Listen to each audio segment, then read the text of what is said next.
মার খেয়েছি, দলিত হওয়ার জন্য মার খেয়েছি, আদিবাসী হওয়ার জন্য মার খেয়েছি, মুসলমান হওয়ার জন্য মার খেয়েছি। আর মার খাবো না।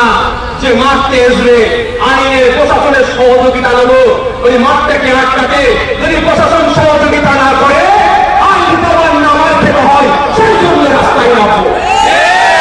গণতন্ত্রকে রক্ষা করার জন্য প্রয়োজনে গণতান্ত্রিক প্রক্রিয়াকে একটু ট্রিটমেন্ট করতে হবে বাবা। বুঝতে পেরেছেন কি বলছি? গণতন্ত্রকে রক্ষা করতে গেলে গণতান্ত্রিক প্রক্রিয়াকে একটু ট্রিটমেন্ট করতে হবে। 7 দিনের পর থেকে এই ট্রিটমেন্ট তাহলে কিন্তু শুরু হবে আমি বলে দিলাম। ভয় পিছিয়ে যাবেন নাকি? পুরো থানা যদি ফোন করে বলে অফিসার এখানকার বড়বাবু ভালো লোক আমি শুনেছি, ভালো হওয়াটা স্বাভাবিক, বড়বাবুর উদ্দেশ্যে বলবো সিভিক ভলেন্টিয়ার ফোন করে চমকাচ্ছে, এগুলোকে একটু সামলাবেন আপনার সিভিকদেরকে। আমি সিভিকের পক্ষে ভাই, আমি সিভিকের বিপক্ষে নয়। সিভিকদেরকে কনস্টেবলের মতো মাইনে দেওয়া দরকার, আমি আওয়াজ তুলেছি।